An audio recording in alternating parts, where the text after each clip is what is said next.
La leyenda cuenta que en una noche de tormenta un coleccionista de antigüedades encontró una puerta oculta en su biblioteca.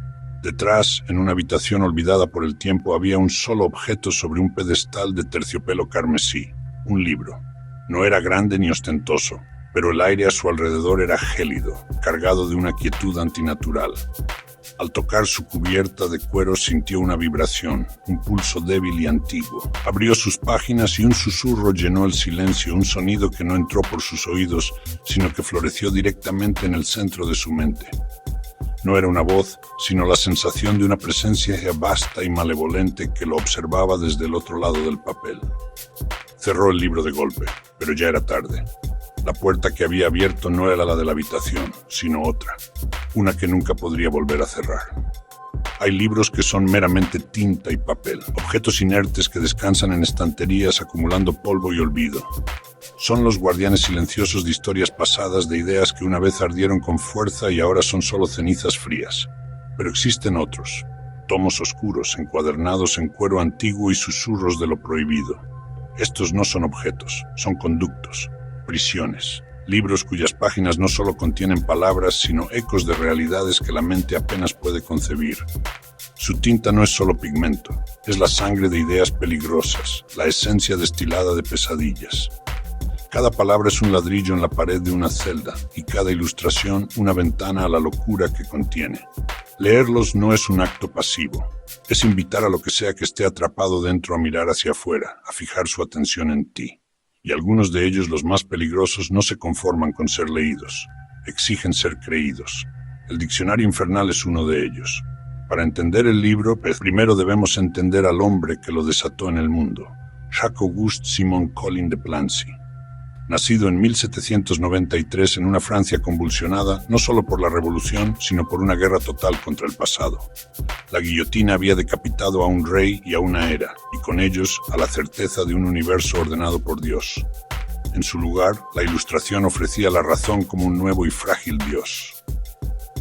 De Plancy fue un hijo de esta época violenta y contradictoria, un libre pensador educado por la Ilustración, fascinado por la lógica afilada de Voltaire.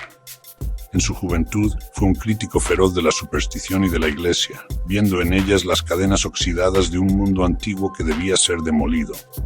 Escribió panfletos anticlericales con el fervor de un cruzado, convencido de que la luz de la ciencia disiparía todas las sombras.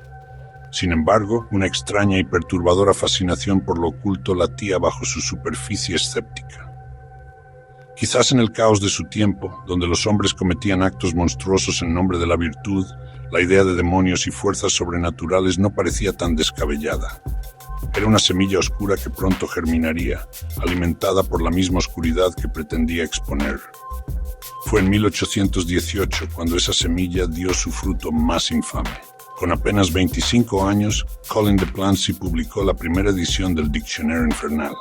Su intención declarada era la de un racionalista: compilar, catalogar y exponer todas las supersticiones relacionadas con demonios, adivinación y lo oculto, para así ridiculizarlas bajo la fría luz del análisis.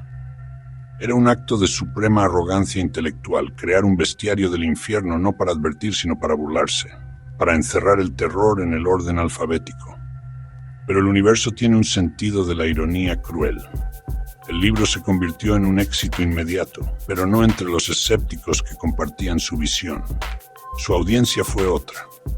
Se convirtió en la Biblia de los ocultistas, en el manual de campo para los cazadores de fantasmas, en el grimorio secreto de aquellos que creían fervientemente en lo que sus páginas describían.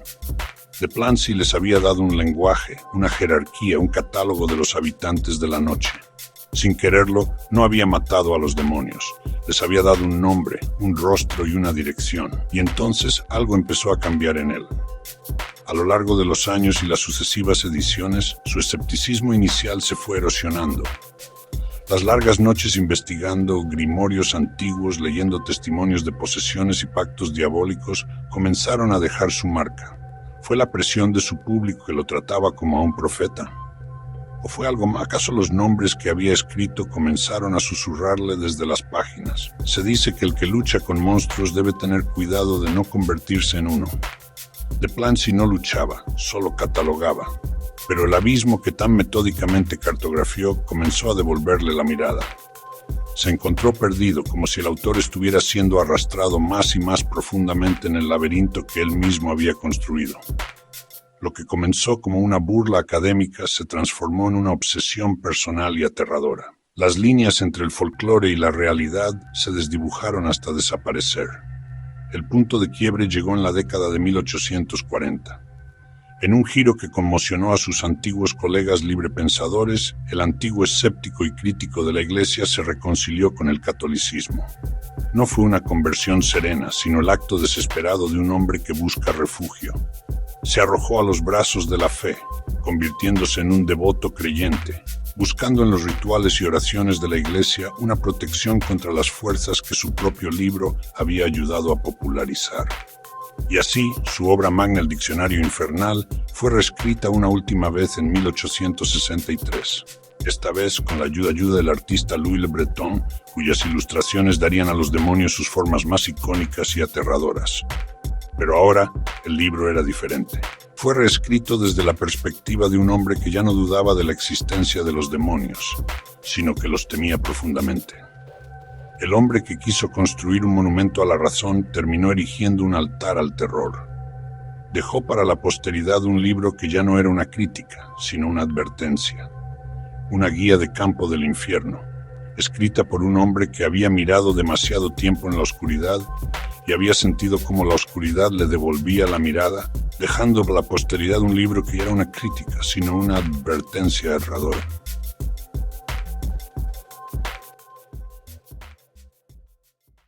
Para entender el impacto del Diccionario Infernal, debemos mirar hacia atrás, hacia los siglos oscuros de la Edad Media. En aquella época, el demonio no era una metáfora, era una presencia real y tangible, una fuerza activa que buscaba la perdición de las almas. Libros como el Maius Maleficarum no eran simples tratados teológicos, sino manuales de campo, para identificar, combatir y aniquilar la influencia del diablo. La vida cotidiana estaba impregnada de miedo reverencial a las huestes infernales. Louis Le Breton. Fue él quien dio rostro a las pesadillas. Le Breton fue pintor de marinas acostumbrado a retratar la inmensidad y la furia del océano. Sus grabados inquietan por lo que muestran y por su estilo. Precisión anatómica casi científica, atención al detalle que los hace creíbles.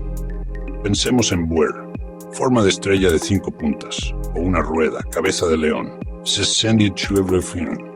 It was that author understand the complementary sin una perversión. Adentrémonos ahora en la corte infernal. Comencemos por uno de sus príncipes más notorios, Belcebú. Belcebú, el señor de las moscas, evoca putrefacción, enfermedad, plaga. Comandante de la inmundicia, heraldo de la decadencia. No tiene forma única, sino 3 cabezas, un hombre con corona, poder y autoridad sobre el infierno. Su cuerpo, una araña grotesca según Le Breton, patas peludas y abdomen hinchado. En el infierno preside el sabbat de las brujas. Sus seguidores le rinden homenaje en rituales de blasfemia. Invocarlo, acto de locura extrema. Su presencia trae corrupción física. Es el rey de la basura, monarca de lo que se pudre. Si Belcebú es el señor de la corrupción, Asmodeo es el arquitecto de la ruina a través del deseo. Es una entidad que se deleita en romper los lazos más sagrados, destruye matrimonios. Te ofrece una copa de placer envenenado y espera pacientemente a que la bebas por tu propia voluntad. Al igual que el señor de las moscas, posee 3 cabezas, una de hombre que utiliza para engañar y seducir. Su leyenda más famosa proviene del libro de Tobit, un texto deuterocanónico del Antiguo Testamento. En esta historia, Asmodeo está perdidamente enamorado de una mujer llamada Sara, y consumido por los celos asesina a cada uno de sus 7 maridos, en la noche de bodas antes de que el matrimonio pueda consumarse. No busca el amor, sino la posesión. Su placer no radica en la unión, sino en la destrucción de la misma. Es el demonio que convierte el deseo en una obsesión mortal, que transforma la pasión en una llama que consume todo lo que toca, dejando solo cenizas y desesperación. En la vasta y sombría aristocracia del infierno, entre las legiones de la oscuridad y los señores de la desesperación, existen príncipes coronados, entidades de un poder tan antiguo que precede a la historia humana. Y entre ellos, pocos son tan enigmáticos. tan peligrosamente seductores como Astaroth. Su nombre no se grita en tormento como el de otros, sino que se susurra en bibliotecas prohibidas y en rituales secretos, pues su dominio no es el del dolor físico, sino el de la mente. El diccionario infernal de Colin de Plancy, en su meticulosa taxonomía del mal, lo cataloga como un gran duque del infierno. Este no es un título menor, implica un dominio sobre vastos territorios del abismo y una autoridad solo superada por los reyes infernales. Astaroth comanda 40 legiones de demonios, pero estas no son hordas bestiales de destrucción sin sentido. Son legiones de susurradores, de eruditos caídos, de espíritus que siembran la duda y la vanidad intelectual, ejércitos que libran una guerra no en el campo de batalla, sino en el alma humana. A diferencia de la fuerza bruta de demonios como Belcebú o la furia destructiva de Abadón, el poder de Astaroth es mucho más sutil y, por lo tanto, más peligroso. Reside en el conocimiento. No en cualquier conocimiento, sino en los secretos prohibidos, las verdades que Dios supuestamente ocultó a la humanidad por su propio bien. Astaroth ofrece las llaves del universo, pero cada puerta que abre conduce a un pasillo más oscuro. Su iconografía es profundamente simbólica y perturbadora. En su mano derecha sostiene una víbora viva y retorcida. No es una mera mascota, sino una extensión de su ser, el eco viviente de la serpiente que tentó a Eva en el jardín del Edén.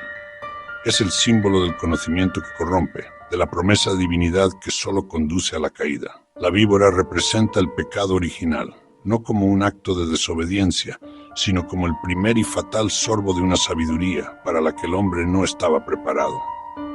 Y de su boca emana un aliento tan pestilente y nocivo que marchita la vida a su alrededor. No es un simple hedor a descomposición, sino una plaga metafísica. Un vaho que, según los grimorios, no solo ataca el cuerpo, sino que envenena el espíritu, sembrando la apatía y la desesperación en el corazón de quien lo inhala. Se dice que ningún mortal puede acercarse a él y sobrevivir a su aliento sin la protección de un anillo mágico de plata, que debe ser sostenido ante el rostro para desviar la miasma letal. La obtención de dicho anillo es, en sí misma, un ritual arcano, un primer paso en el peligroso camino de tratar con el duque del conocimiento. Pero para entender la verdadera naturaleza de Astaroth, debemos mirar más allá de los grimorios cristianos y adentrarnos en las arenas del tiempo. Su nombre es una deformación masculina del de Astarte, la poderosa y venerada diosa fenicia. Astarte era la reina del cielo, una deidad de la fertilidad, el amor y la guerra, cuyo culto se extendió por todo el Medio Oriente antiguo. Era la Ishtar de Babilonia, la Inanna de Sumeria, una figura divina compleja y multifacética, adorada con incienso, ofrendas y devoción. La transformación de la gloriosa Astarte en el demonio masculino Astaroth es un ejemplo escalofriante de sincretismo hostil. Es un acto de guerra teológica. A medida que las nuevas religiones monoteístas se extendían, no se limitaban a ignorar a los antiguos dioses. Los absorbían, los corrompían y los convertían en monstruos. Desfiguraron a la diosa de la vida y la convirtieron en un duque del infierno. Sus templos sagrados fueron derribados o rededicados, sus seguidores acusados de herejía, y su historia sagrada fue reescrita para presentarla como una abominación. Y aquí reside la más potente de sus seducciones. En ciertos grimorios, como la llave menor de Salomón, Astaroth no se presenta como un monstruo primordial, sino como una víctima, un ángel de alto rango que fue castigado según él injustamente. Él susurra al invocador que su único crimen fue buscar una verdad más profunda, desafiar la tiranía de un conocimiento limitado. Esta narrativa lo convierte en una figura prometeica, un rebelde trágico. ¿Es esta la verdad oculta de un ángel calumniado o la mentira más astuta jamás concebida por un demonio? A quienes se atreven a invocarlo, Astaroth ofrece un conocimiento sin parangón.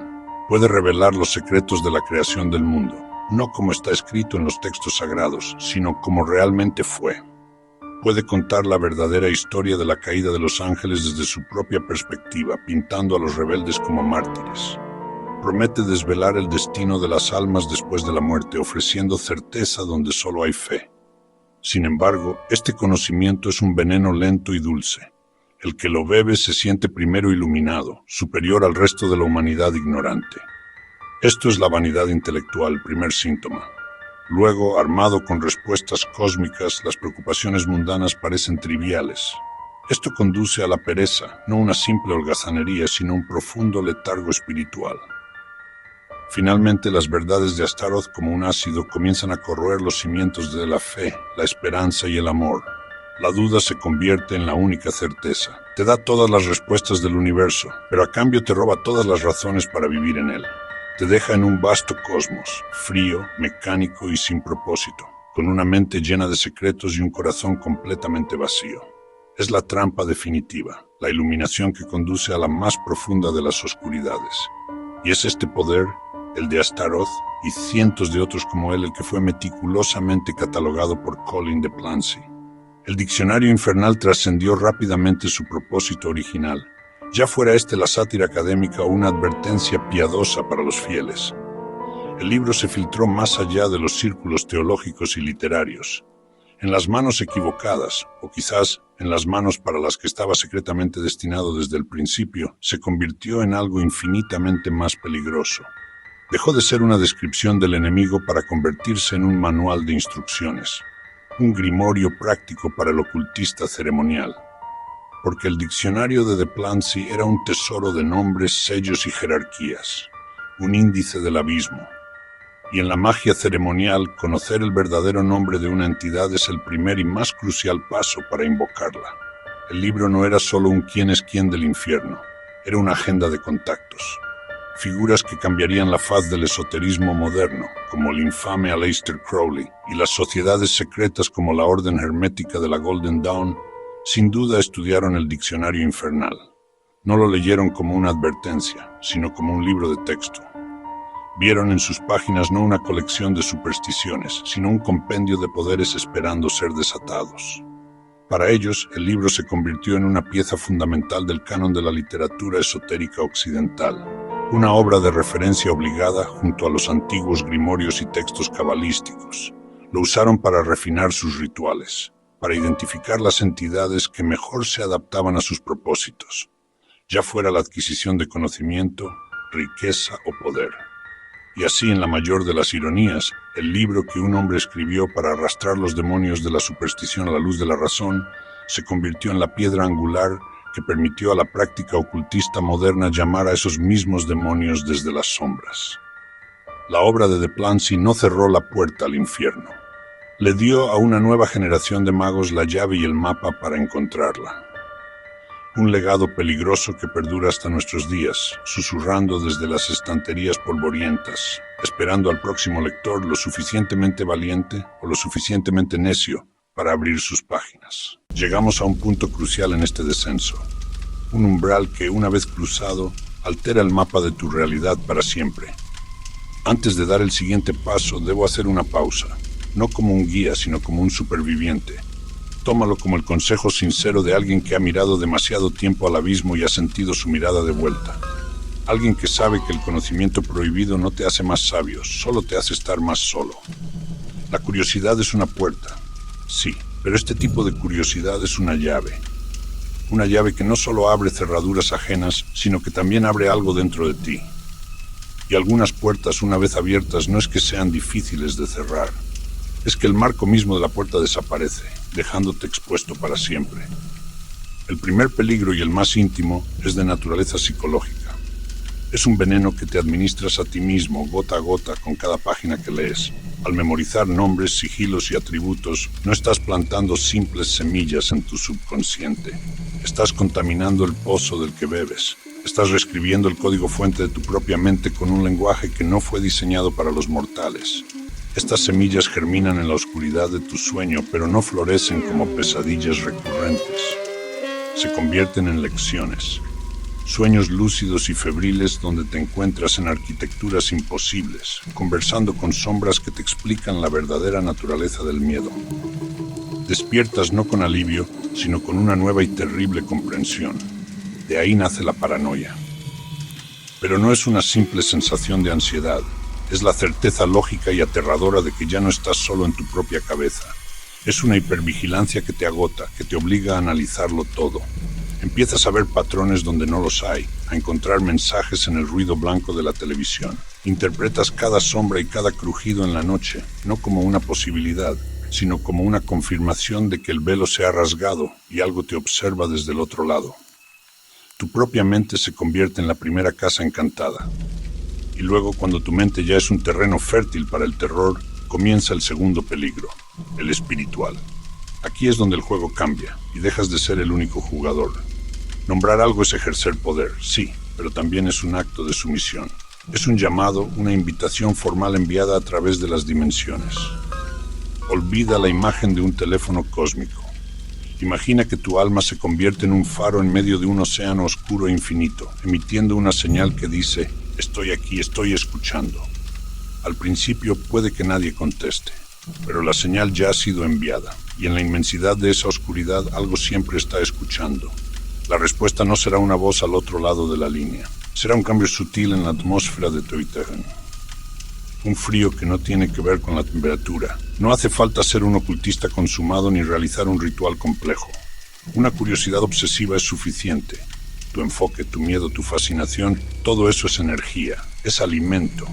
Estas entidades, sean lo que sean, se sienten atraídas por la atención como las polillas a la llama. Se alimentan de tu miedo, de tu energía emocional, de tu vitalidad.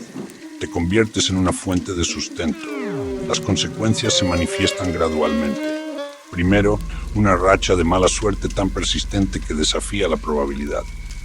Luego, los fenómenos poltergeist, objetos que se mueven, susurros que parecen venir de las paredes, aparatos electrónicos que se encienden solos en mitad de la noche.